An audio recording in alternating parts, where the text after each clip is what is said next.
Nag-atrasa na ang mga congressman na pumapabor noon sa impeachment ni Vice President Inday Sara Duterte. Ayon sa ulat ay pinatatanggal umano ang mga pangalan nito bilang mga co-author ng impeachment complaint dahil sa matinding takot ng political backlash. Kumakalat din umano ang ginagawang paglalagay ni Luistro at Sandro ng mga pangalan ng mga kongresista kahit hindi naman umano sila pumapayag na maging kabahagi ng impeachment complaint, at dahil dyan ay nanganganib na hindi maipasa at makakuha ng umaabot sa 106 votes para sa impeachment complaint ni Vice President Inday Sara Duterte ngayong araw. Narito ang paliwanag ni General Macanas. Magandang araw mga kaibigan. Bigyan natin ng reaction, opinion, itong post ng Feed Your Mind Inc. Pinaalis ng ilang congressman ang kanilang pangalan sa pagiging co-author ng impeachment laban kay Vice President Sara Duterte dahil sa takot ng posibleng political backlash. Yari. Batay sa ulat ng politiko, kumakalat na umano sa hanay ng mga kongresista ang draft resolution bago dumating ang May 4. Ang nasabing dokumento ay naglalaman ng detalyadong timeline ng proseso ng impeachment mula sa paghahain ng reklamo noong Pebrero hanggang sa naging pasya ng committee noong April 29. Yari na dito mga kababayan, naglaglaga na, nag-atrasa na mga congressman. Takot na takot ho sila sa bawi ni Vice President Sara Duterte. Mahigit 40 kakongresista ang unang nakalistang may akda ng resolusyon Ay grabe. sa pangunguna ni Gerbel Luistro. Gayunman, ayon sa isang informante, unti-unti umanong nababawasan ang bilang. Ito na. Hindi bababa sa 12 kamambabatas ang umano'y humiling na alisin ang kanilang mga pangalan dahil sa pangamba sa posibleng backlash. Ay yan na nga. May ulat din na ang ilang pangalan ay isinama nina Luistro at House Majority Leader na si Sandro Marcos kahit hindi raw nais ng mga ito na maging bahagi ng resolusyon. Yari na nga mga kababayan. Ito na nga ang sinasabi ni BP Sara, bloodbath talaga ang mangyayari kapag tinuloy-tuloy ho nila itong impeachment complaint. O ito, marunong itong Abante, Politico, Bilyonaryo News Channel sa mga ganitong scope. Kasi marami silang sources inside. So, ano ngayon? Iyakan na sila. Yeah. Magpirma kayo, resolusyon. Talagang tama yung assessment ni Attorney Anthony Lodalbi Vista. Isang marunong, magaling na DDS lawyer. Sabi niya, fragmented na ang House ngayon. It's not as united panahon ni Romualdez. Nagkakaubusan na, nagkakalaglaga na nga mga kababayan. Ibig sabihin nito, hindi na sila solid dyan sa Kongreso. Natatakot sila sa 2028 dahil babawian sila ng taong bayan. Tagang yung main consideration na ngayon is yung election sa 2028. Yan. Dahil nararamdaman ng mga politiko yung bigat ng backlash kung sakali ang isang personal opinion ko lang ito. Baka mali ako. Yung pahayag ni Miss Cathy Binag na may informante siya sa loob ng Iglesia ni Cristo. Ayan na nga, na pumasok na mga kababayan ang Iglesia na Cristo. Nako, yaring-yari itong mga crocodiles na ito. Plano daw na daw di umano. Ano daw ng Iglesia ni Cristo na ang sino mang mambabatas, congressman ba o senador, na susuporta sa impeachment ni VP Sara ay i-blacklist ng religious organization na ito. Ay kaya naman pala takot na takot itong mga kongresista, yung iba ay nag-aatrasa na kasi nga siguro nabalitaan din nila yan mga kababayan, iba-blacklist sila ng INC. Siyempre, ang dami mga susunod dyan, nako, milyon-milyon yan. Mawawalan ho sila ng milyon-milyon na boto. Totoo ito, talagang manginginig ang mga politiko dahil mahirap na. Tama. Sabi ni Attorney Lodalbi Vista is hindi mangyayari o walang impeachment na mangyayari pagbotohan sa plenaryo.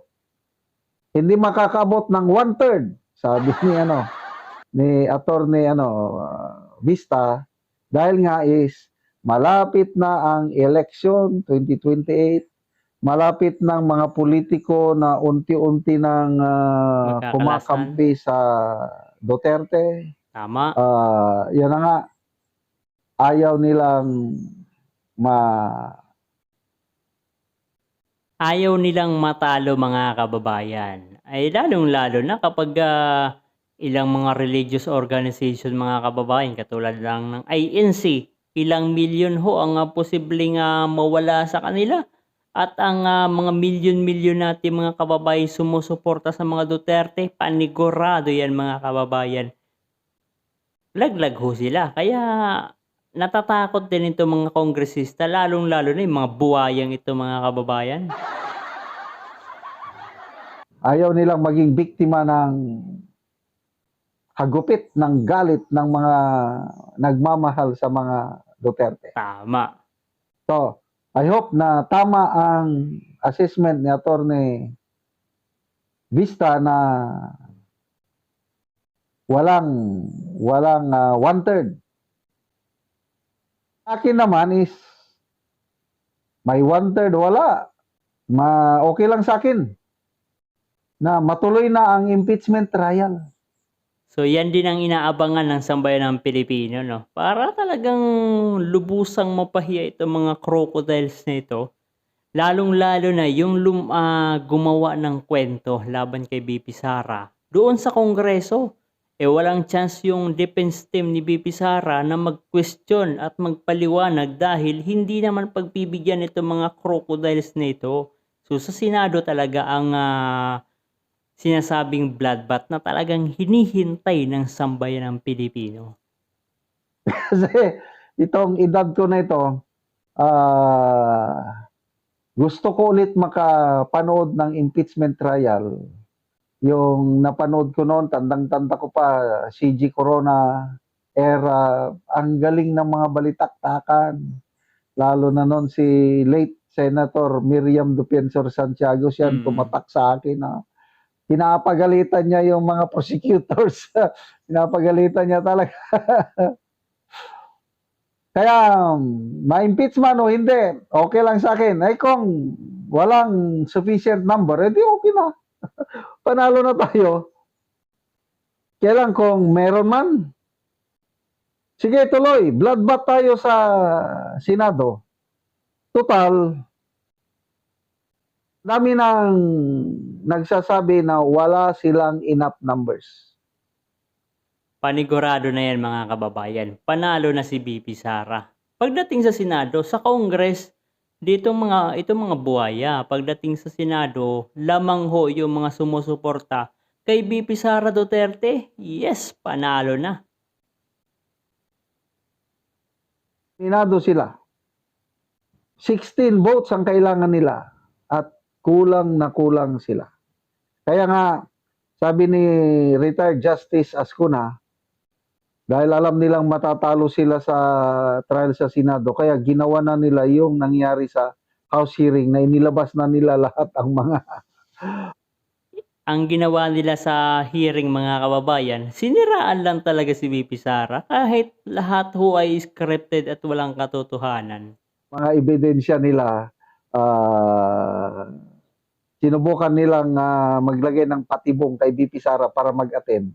Kaya lang, hindi man nag-attend. So, wala silang nagawa kay BP Sara. So, ito ngayon, medyo kabado ang mga kongresista, mga prosecutors, pagdating sa trial, dahil sila, mga abogado sa Congress, is kulang na kulang sila sa experience sa litigation. Kasi ito, labanan na ito ng mga magagaling na abogado. Kung magaling ang abogado, mahina ang witness, mabubutasan ang testimonya, ay Tama. wala. Lalo silang matatalo. Yan nga mga kababayan ang naging reaction opinion ni General Macanas patungkol ho dito sa mga natatakot na ng mga kongresista. Nagbabaklasa na, naglalagasa na. Ito mga kongresista, takot na takot ho sila mga kababayan kay BP Sara Duterte at lalong-lalo na dito sa taong bayan. Kasi ito nga ang mangyayari kabayan. Kapag ipinagpapatuloy ho nila yan, ang dami nang nag-announce ng mga DDS vlogger, mga sambay ng Pilipino. Lahat sila nag-a-announce na mga kababayan. Kapag binoto nila o magboto sila pabor doon sa impeachment, naku, laglag na ho sila. Lalong-lalo na, sabi pa ni Miss Cathy Binag na parang meron siyang narinig from source mula sa loob ng INC mga kababayan na etong kung sino man ang boboto pabor para impeach si BP Sara Duterte, blacklisted. Ibig ho sabihin niyan mga kababayan, permanent na silang hindi kumbaga blacklisted na talaga sa INC, no? Alam naman ho natin mga kababayan na ang INC ay talagang pag endorso ito ng mga politiko ay nakakakuha po ng napakalaking boto. Katulad na lamang itong si Kiko Matching, no? Itong si Bam Aquino. Nakakuha sila ng ilang milyong boto. Kaya napunta sa Senado mga kababayan. Ibig sabihin, kapag bumoto silang pabor para i-impeach si BP Sara Duterte ay panigurado, wala na. Talo na sila.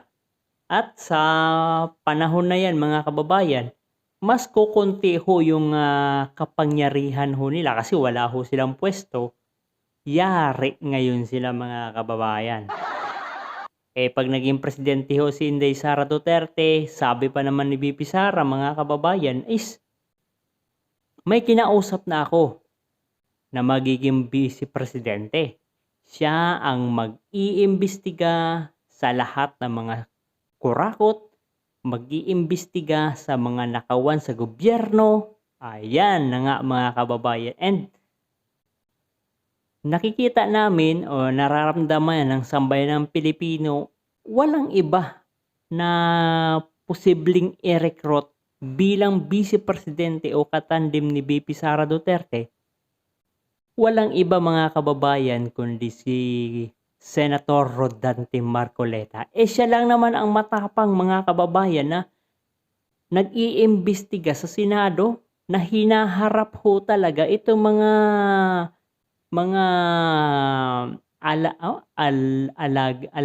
alagad at galamay ni Bongbong Marcos Jr. Itong si Pinky Lacson, itong si Soto, mga kababayan, na kung saan, yan ho ang mga kaalyado ni Bongbong Marcos noong Alyansang Bagoong na Pilipinas.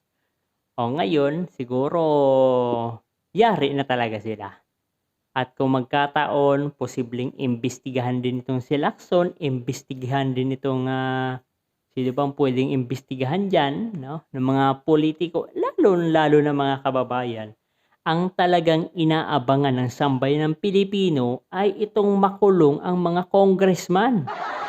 lalong-lalo na yung mga sangkot sa matitinding korupsyon sa ating bansang Pilipinas, no? So, sabi dati, gusto namin maging presidente si Inday Sara Duterte. Bakit? Kasi gusto namin na ma-improve ang ating bansang Pilipinas. Ngayon, mga kababayan, nagbago na ang isip ng sambayanang Pilipino. Nagbago ng isip, ang gusto na mangyari ng mga Pilipino ay maging presidente si Inday Sara Duterte nang sa ganun, mga kababayan, ay mangyari na nga ang hindi natin nais na mangyari.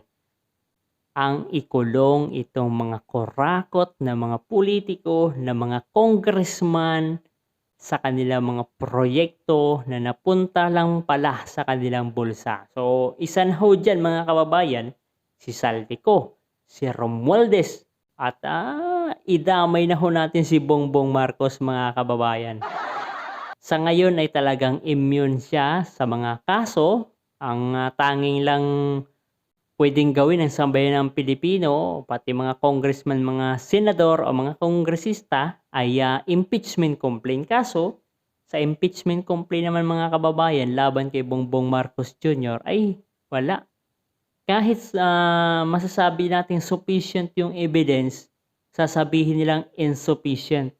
So, gumawa ho sila ng taktika nung yung pag nag-file ng impeachment complaint. Ang unang nag-file, yung attorney pa ni Lisa Marcos, tapos sinundan ng pangalawang file, complaint, 4 na complaint, mga kababayan. Sa tingin, 4 ba na complaint o 2 complaint? So, binasura lahat yun, mga kababayan. Ang itinira lang ho nila, itong impeachment complaint laban kay Bibi Sara Duterte. Dahil ito lang ho ang target nila. Dahil takot na takot sila pagdating ng 2028 dahil ikukulong sila, mapupunta sila kung hindi sa Manila City Jail, Taguig City Jail, Muntinlupa na, mga kababayan, sa National Bilibid Prison. Yan ang hinihintay ng sambayan ng Pilipino. Kayo rin ba ay gusto nyo rin na mapunta itong mga crocodile na ito sa kulungan, no? Lalong-lalo na hindi biro ito, mga kababayan, no? Hindi basta piso, 2 piso, 100 piso, 1,000, kundi, mga kababayan, ang involved ho dito, billion, trillion ang involved ho dito, na kung saan ay napakalaking tulong ho sana ito sa ating mga kababayan Pilipino, lalong-lalo na sa crisis ng langis, no? Ayaw din nilang tanggalin yung VAT, ayaw din nilang tanggalin yung excise tax. Tapos ang ginawa, mga kababayan, para makakuha sila ng panibagong tax, ginamit ang Meralco, doon kumuha ng budget. At alam naman ho natin kung saan gagamitin yung mga ayuda na sinasabi nila, gagamitin para tustusan yung ating mga kababayang miyembro ng Porpis. Ayan, ayuda, mga kababayan, ayuda dahil paparating na ang 2028 na presidential election. Pero talo pa rin sila dyan, mga kababayan, dahil sa 2028 walang ibang mananalong presidente ng Pilipinas at posibleng mga makakuha ng 50 million to 60 million votes para sa presidente. Walang iba yan, mga kababayan, kundi si Inday Sara Duterte. Yan ang ating gustong mangyari. Kaya wag ho tayong titigil, mga kababayan. Wag tayong titigil hanggat hindi nakakaupo ang isang agila sa Malacanang. Yung daanan papuntang Mindiolan na lagi hong sarado dahil na takot silang pasukin at puntahan ng sambayan ng Pilipino, yan ay posibleng buksan sa mamamayan. Libre ho sila makapasok dyan, pwede makapasyal, rally ho sila, maghaharang lang ng ilang mga pulis, pero mapayapang rally. Ngayon, mga kababayan, takot na takot ho sila. O ibig sabihin, kapag napakaraming barikada, na sinasarado pa yung buong kalsada ng Recto diyan sa Ayala Bridge. Ibig sabihin yan mga kababayan, mga guilty ho ito mga ito. Yan.